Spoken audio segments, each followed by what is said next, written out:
Welcome to this explainer. Today, we're diving right into the most fundamental, yet honestly, deeply complex phase of chess. We're taking 24 Grandmaster level pawn endgame concepts and breaking them down so clearly that they're going to be entirely accessible to you. So, grab your mental chessboard because we are about to turn those humble little pawns into absolute game winners. To keep things simple, we'll break these tactics down into 4 neat categories. We've got the geometry of the board, the dance of the kings, strong and weak structures, and finally, breakthrough and advanced tactics. All right, part 1, the geometry of the board, or seeing the invisible lines. Let's dive right into this beautifully simple concept. On the left, you've got the square rule. Imagine you have a lone pawn racing against an enemy king. Just draw an imaginary square from your pawn to the promotion square. If the defending king can step inside this invisible box, well, he catches your pawn. If he's outside, boom, you promote. Simple, right? But now, look at the right side, the floating square. When you have 2 pawns working together, they project a shared floating square. If that combined square touches the edge of the board, the enemy king mathematically cannot stop them. There's literally no way. One of them is for sure going to promote. Now check out the deadly difference between these 2 zones. Over on the left, we have critical squares. For a pawn on the 4th rank or below, these are the 3 squares directly ahead of it. If your king steps onto just one of these squares, your victory is practically guaranteed. That pawn becomes completely unstoppable. But you really need to beware of the right side, mind squares.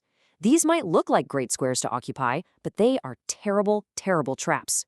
If your king steps on a mind square first, your opponent can just mirror your position. This forces you to retreat and give up ground. Basically, step on a mine and you lose the game. Moving on to section 2, the dance of the kings, where the commander takes the lead. You know, in the endgame, the king totally transforms. He goes from a sheltered piece hiding behind a castle to your most active, aggressive commander on the battlefield. Here we see how kings battle for space. On the left is standard opposition. When the kings stand face to face, separated by just one square, the player who doesn't have to move actually has the advantage. You're forcing the enemy king to step aside and yield those critical squares.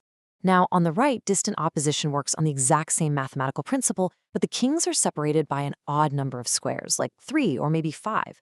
It's essentially a long-range standoff that controls the entire flow of the board.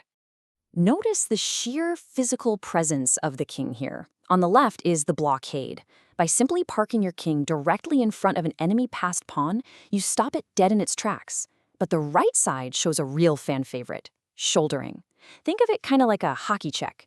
Your king uses his zone of influence to literally bump the enemy king away from important squares, keeping them at a distance while your pawn safely marches right up the board. This physical presence builds into an absolutely incredible geometric trick called triangulation. Just follow the steps visually here. Your king moves to d4, then c4, then c5, and finally back to d5. Now, you might be wondering, why take 3 steps just to get right back to where you started? Well, it's because you're intentionally wasting a tempo, a turn. By tracing this triangle, you reach the exact same board position, but now it's your opponent's turn to move. This completely forces them to abandon their defensive fortress. Which brings us to one of the most powerful words in all of chess, zugzwang. This is an absolute nightmare scenario for the defender. You maneuver your pieces so perfectly that literally any legal move your opponent is forced to make will instantly ruin their position and cause them to lose. Putting your opponent in zugzwang, it isn't just winning, it's the ultimate display of endgame dominance. All right, section 3, strong and weak structures, or the anatomy of the pawn army. Let's compare these 2 structures. On the left, we have connected pawns. Because they sit right next to each other on adjacent files, they protect each other diagonally. They form this incredible, self-sustaining unit that is completely invincible to the enemy king. But on the right, look at the disconnected pawns. Because they have gaps between them, they're completely stranded. They absolutely require the active, close-quarter support of their own king just to advance without being captured. You absolutely must avoid these massive structural weaknesses right from the very opening of the game. Let's look at these 4. First, pawn islands. Every disconnected cluster of pawns is an island, and the player with more islands is usually at a major defensive disadvantage. Next, isolated pawns. These guys have no friends on neighboring files to protect them. Then we have backward pawns, which are left behind and literally can't step forward without immediately being captured. And finally, doubled pawns. These are stacked on the same file, severely limiting mobility since the front pawn just blocks the back one. These structures are prime targets for your opponent, so you definitely want to watch out. And, defending the edges of the board brings its own unique headaches. On the left, you see the rook pawns, sitting on the outer A or H files. These are notoriously difficult to promote. If the defending king manages to tuck himself into the corner square right in front of the pawn, it's almost impossible to force him out without causing a stalemate draw. On the right are knight pawns, on the B or G files. Promoting these requires incredibly careful king maneuvering around those critical squares we talked about earlier. Otherwise, you'll accidentally trap the enemy king and, draw by stalemate all over again.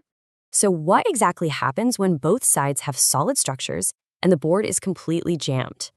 How do you break a locked position to force a win?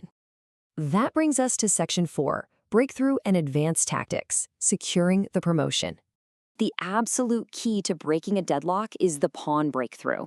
When the board is totally jammed up, you deliberately push pawns into the enemy line to force trades. For example, playing a pawn to G6 to threaten a capture. By forcing the enemy to take that pawn, you violently crack open the structure. This creates a sudden, crystal-clear path for a totally different pawn to sprint toward promotion.